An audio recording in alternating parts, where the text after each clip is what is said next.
غونډه چې دلته د دوحې په فورم کې د افغانستان په اړه دایره شوه، دا غونډه د څو ناحیو نه ډېره زیاته جالبه وه. لومړی دا چې په دې غونډه کې د بېلابېلو هیوادونو نمایندګان چې دلته ناست ول، هغه که ویناوال ول او که اورېدونکي وو، د هغوی ټول ترمنځ یو شی بلکل واضح و، هغه دا چې د افغانستان د حکومت سره د نړیوالې ټولنې تعامل باید مثبت تعامل وي، هغه باید اقتصاد محوره وي، په اقتصاد باندې ولاړ وي، او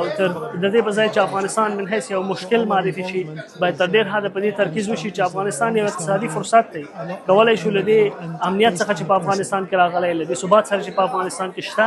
ښه استفاده وشي او افغانستان له دغه امنیت او ثبات څخه هم سیمه ګټه واخلي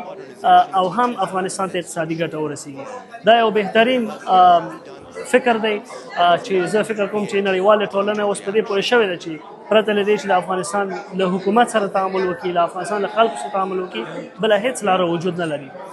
هغه خلک چې افغانستان من حیث مشکل غواړي چې نړیوالې ټولنې ته معرفي کړي، زه فکر کوم هغه فکرونه ډېر منزوي دي. نو دغه یو اساسي پیغام و ده چې افغان حکومت باید نور دغسې نړیوالو غونډو کې او نور د افغانستان حکومت سره تعامل باید په مثبته روحیه باندې ولاړ وي.